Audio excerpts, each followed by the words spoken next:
Alors, les protéines sont des molécules organiques qui sont produites par les cellules.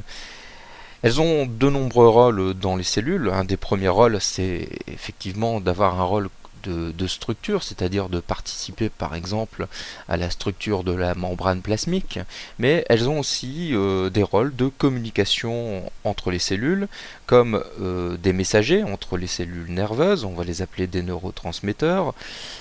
Deuxième rôle de messager qui est représenté par les hormones qui vont permettre de communiquer entre différents territoires de l'organisme. Et enfin, elles vont permettre des réactions chimiques comme les enzymes. Alors, bien sûr, comme on le verra dans un prochain module, si leur fonctionnement est anormal ou si elles ne sont pas bien produites, eh bien, ça va entraîner des modifications importantes des caractéristiques des individus. Alors, les protéines sont constituées d'une succession de sous-unités qu'on appelle acides aminés, qu'on voit ici, par exemple, la thréonine, l'isoleucine, la lysine, etc. Il existe il existe 20 acides aminés différents et une protéine peut en contenir plusieurs centaines, des milliers, et ils sont reliés en chaîne par des liaisons qu'on va appeler des liaisons peptidiques. Pour une protéine donnée, la séquence d'acides aminés est toujours la même. Il existe donc un plan de fabrication de la protéine qui va déterminer l'ordre d'enchaînement des acides aminés et par là même sa fonction. Cette séquence d'acides aminés va être déterminée par la séquence de nucléotides d'un allèle d'un gène qui lui va contenir le plan de fabrication de la protéine sélectionnée. Alors les molécules d'ADN sont de très très longues molécules qui sont très fortement compactées en plus et qui sont contenues dans le noyau et qui ne peuvent pas sortir de ce noyau. Cependant, la synthèse des protéines se fait, elle, dans le compartiment cytoplasmique. Donc la séquence d'un allèle doit d'abord être copiée sur la portion d'un gène et sa copie doit être exportée vers le cytoplasme où elle sera utilisée pour la fabrication de la protéine. La première étape va être appelée la transcription, elle a lieu dans le noyau, et la seconde va être appelée la traduction, elle aura lieu dans le cytoplasme. Première étape donc de la synthèse des protéines qui va constituer la transcription, c'est-à-dire que l'on va copier l'ADN pour former ce qu'on appelle un ARN prémessager, qui va constituer donc l'intermédiaire entre l'ADN et la protéine qui va être synthétisée. Intéressons-nous à cet ARN prémessager. Profitons-en pour faire un bref rappel sur la molécule d'ADN qui est composée en fait de deux chaînes complémentaires. Et chaque chaîne va être formée d'une succession de nucléotides qui sont complémentaires. On parle de complémentarité des bases azotées A avec T et G avec C. Alors, en ce qui concerne la molécule d'ARN, contrairement à la molécule d'ADN, il s'agit d'une molécule qui est constituée uniquement d'un seul brin de nucléotides. Et c'est une molécule qui va être très courte, contrairement à la molécule d'ADN, puisqu'elle va être la copie d'un gène ou d'un allèle de ce gène. Alors, petite différence entre l'ADN et l'ARN. En ce qui concerne l'ARN, le sucre va être différent. Dans l'ADN, on avait un désoxyribose, le D de ADN, tandis que dans la molécule d'ARN, eh bien, on a le ribose qui remplace le désoxyribose, donc on a le R de ARN, acide ribonucléique.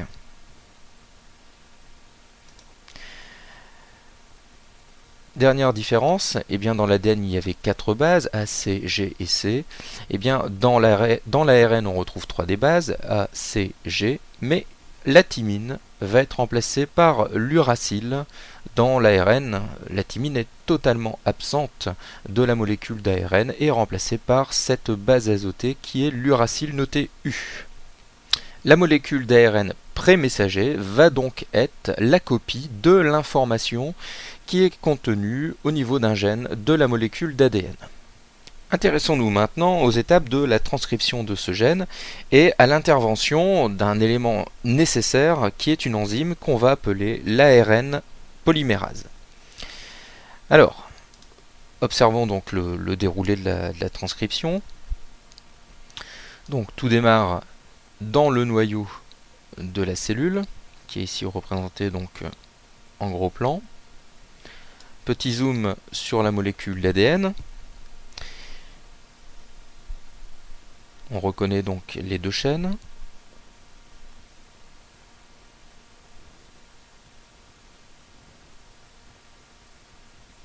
Alors, une enzyme qui est ici représentée, l'ARN polymérase, va se fixer au niveau d'une séquence de nucléotides particulière qu'on va appeler la séquence d'initiation ou promoteur. Elle va écarter alors les deux brins de la molécule d'ADN. Alors, la synthèse de l'ARN prémessager va se faire par complémentarité. Les nucléotides libres du noyau que l'on voit ici, eh bien, vont se positionner face aux nucléotides du brin qu'on va appeler transcrit, puis vont être reliés entre eux grâce à l'enzyme ARN polymérase pour former ce qu'on va appeler l'ARN prémessager. Donc on voit ici l'ARN prémessager en élongation. L'enzyme va se décrocher au niveau d'une séquence qu'on va appeler stop, ce qui va arrêter la transcription. Et l'ARN messager va être libéré au sein du noyau.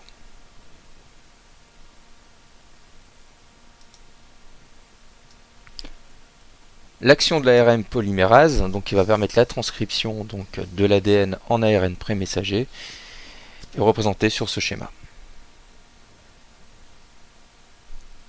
Alors cet ARN prémessager peut subir une maturation dans le noyau avant d'être exporté dans le cytoplasme. Et cette maturation va conduire de l'ARN prémessager aux ARN messagers.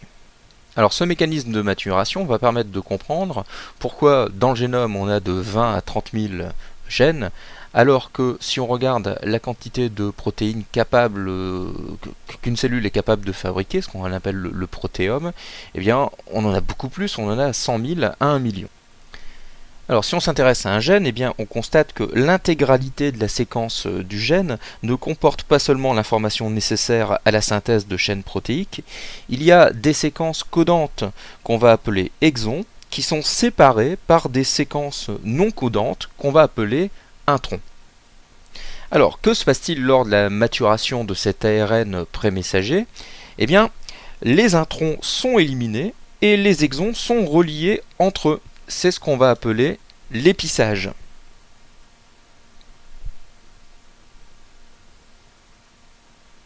Et l'épissage permet d'aboutir ici à un ARN messager, cette fois-ci qu'on va dire ARN M, ou ARN messager ou ARN mature.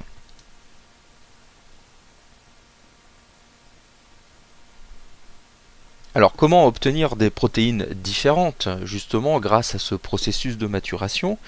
Eh bien un ARN prémessager peut subir des maturations différentes. On voit ici deux exemples qui vous sont donnés. Et donc être à l'origine de deux ARN messagers différents et donc à l'origine de protéines différentes. C'est ce qu'on va appeler un épissage alternatif, puisque dans une cellule, on va choisir l'une ou l'autre ou des autres solutions. On voit que lors de l'épissage alternatif, eh bien, par exemple dans la fabrication de cet ARN messager ici, eh bien, il y a des exons qui peuvent être excisés en plus de certains introns. Et donc, ça va permettre ici la fabrication d'un ARN messager particulier. Par exemple ici, à part l'excision des introns dont on a parlé ici, eh bien, il y a l'excision de l'exon E4 qui ne figure pas ici dans cet ARN messager mature, alors qu'il figure dans cet autre ARN messager. Bien sûr, la traduction de ces deux ARN messagers produira deux protéines différentes. Alors prenons le cas d'un exemple avec deux hormones. À partir d'un même gène, eh bien, on transcrit un même ARN prémessager. Et c'est là qu'intervient donc l'excision et l'épissage alternatif, donc la maturation de cet ARN prémessager. Dans certaines cellules, comme par exemple ici la glande thyroïde, l'épissage va permettre la fabrication d'un ARN messager où seuls les exons 1, 2, 3, 4 sont conservés. On va produire une hormone qu'on va appeler la calcitonine. Et dans le cerveau, ce même ARN prémessager peut subir un autre épissage, où seuls les exons 1, 2, 3 et 5 sont conservés. On produit non pas une hormone, mais un neuromédiateur, c'est-à-dire une molécule qui va permettre la communication entre neurones. Donc, l'importance de cette maturation, de cet épissage alternatif, c'est qu'à partir d'une même séquence de nucléotides, donc d'un même gène, eh bien, ça va permettre d'aboutir dans des cellules différentes à des protéines différentes qui peuvent avoir, et qui auront d'ailleurs, des rôles différents. On comprend ainsi pourquoi on a 20 à 30 000 gènes et pourquoi on peut fabriquer 200 000 à 1 million de protéines différentes. Et bien maintenant, ces ARN messagers matures vont pouvoir être exportés vers le cytoplasme pour la dernière étape, c'est-à-dire la traduction en protéines. On verra ça dans la prochaine capsule.